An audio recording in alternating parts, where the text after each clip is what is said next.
Shalom, bien-aimés en Jésus-Christ.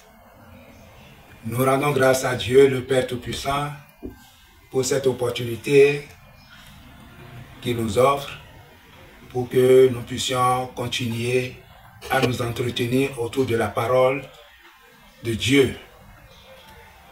Ce soir, nous allons méditer un court passage et nous allons prendre le temps pour prier pour les malades,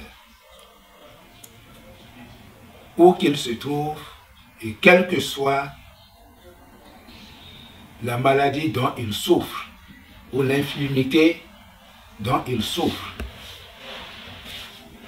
Et le Seigneur, qui est fidèle, va guérir ceux qui auront écouté ce bref message. Sans plus tarder, nous allons introduire notre texte de méditation dans le livre de Luc, chapitre 5, à partir du verset 20 au 25. Lorsqu'il vit quelle foi ces hommes avaient en lui, Jésus dit: Mon ami, tes péchés te sont pardonnés. Les interprètes de la loi et les pharisiens se mirent à raisonner et à dire: Qui est donc cet homme qui prononce des paroles blasphématoires? Qui peut pardonner les péchés, si ce n'est Dieu seul?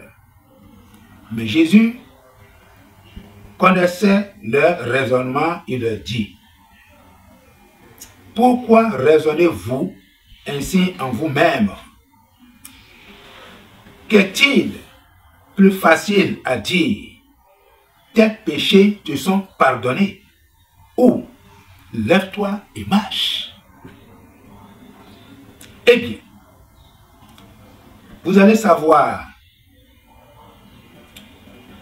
que le Fils de l'homme a sur la terre le pouvoir de pardonner les péchés. Il déclara au paralysé: Je te l'ordonne, lève-toi, prends ton brancard et rentre chez toi. Aussitôt, devant tout le monde, l'homme se leva, prit le lit sur lequel il était couché et s'en alla chez lui en rendant gloire à Dieu. Amen. Le Seigneur Jésus-Christ était dans un lieu et il y avait une foule nombreuse. Et aussi les pharisiens et les scribes, les enseignants de la loi. Et subitement, il y a des gens qui ont porté sur un brancard un malade pour l'amener devant Jésus-Christ, mais ils ne trouvaient pas de moyen pour y arriver parce qu'ils étaient nombreux. Alors, ils ont trouvé une idée ingénieuse: monter sur le toit pour enlever quelques tuiles afin de pouvoir faire descendre le malade avec son lit au milieu de la foule et devant Jésus-Christ. C'est ce qu'ils ont fait. Et lorsque Jésus-Christ a vu ces hommes, tout ce qu'ils ont fait, il a dit: Mon ami, tes péchés te sont pardonnés. Premier temps, ceux qui gardent les malades, ils ont un rôle très important pour les malades qu'ils gardent, qui sont très alités, qui sont dans le coma ou presque dans le coma. Leur foi a d'importance capitale pour la guérison du malade. Ici, le Seigneur Jésus n'a pas vu la foi du malade, mais plutôt de ceux qui le portaient. Garde malade, vous avez un rôle très important, très capital.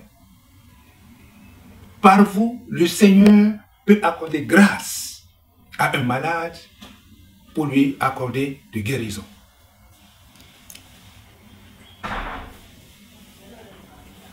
Cet enseignement s'adresse à vous, garde malade.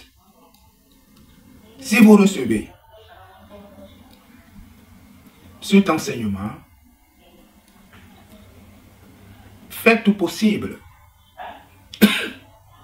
excusez, pour faire écouter le malade, s'il peut écouter, même s'il ne peut pas écouter, approchez le téléphone près de son oreille et la prière qui sera dite en sa faveur va le libérer.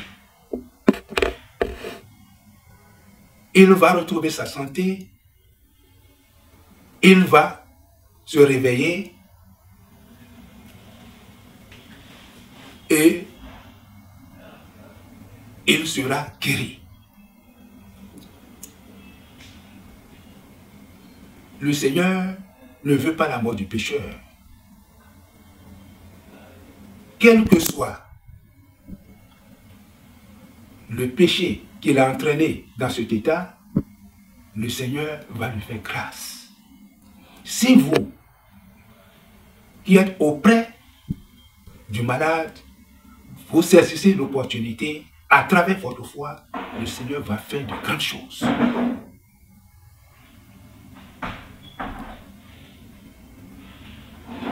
Voilà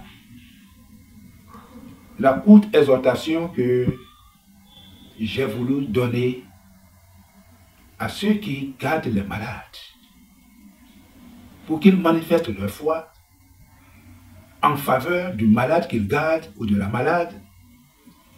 Et le Seigneur, voyant votre foi, va libérer le malade et il retrouvera sa santé. Nous allons prier et le Seigneur va faire de grandes choses. Prions.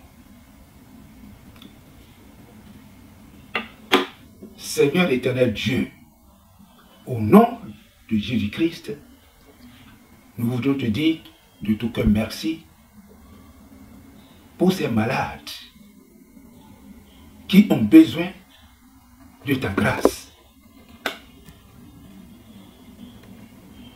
Nous te prions afin qu'au nom de Jésus-Christ, tu leur accordes la guérison. Au nom de Jésus-Christ, toi qui es alité, malade, où que tu te trouves, reçois la grâce et sois guéri au nom de Jésus-Christ. Quelle que soit ta maladie. Si ta maladie se trouve au niveau de la tête, se trouve dans tes entrailles, c'est un mal de cœur, un mal de foie, la prostate, le cancer, quelle que soit cette maladie, au nom de Jésus de Nazareth, reçois la guérison et relève-toi. Que la puissance qui se trouve dans les maîtrisses de Jésus-Christ ramène à la vie celui qui se trouve dans le coma. Au nom de Jésus de Nazareth, réveille-toi et reprends vie. Dieu éternel, nous voulons te dire merci pour la foi qu'a manifesté ces gardes malades pour faire écouter ce message à tes créatures qui sont alitées dans leur lit, dans les hôpitaux ou dans les maisons. Merci d'avoir accordé promptement la guérison à tous ces malades, quelle que soit leur maladie. Nous te rendons grâce parce que c'est là ta volonté. Merci infiniment. Reçois toute notre reconnaissance pour ce que tu viens d'accomplir dans la vie de ces malades. Au nom de Jésus-Christ. Amen.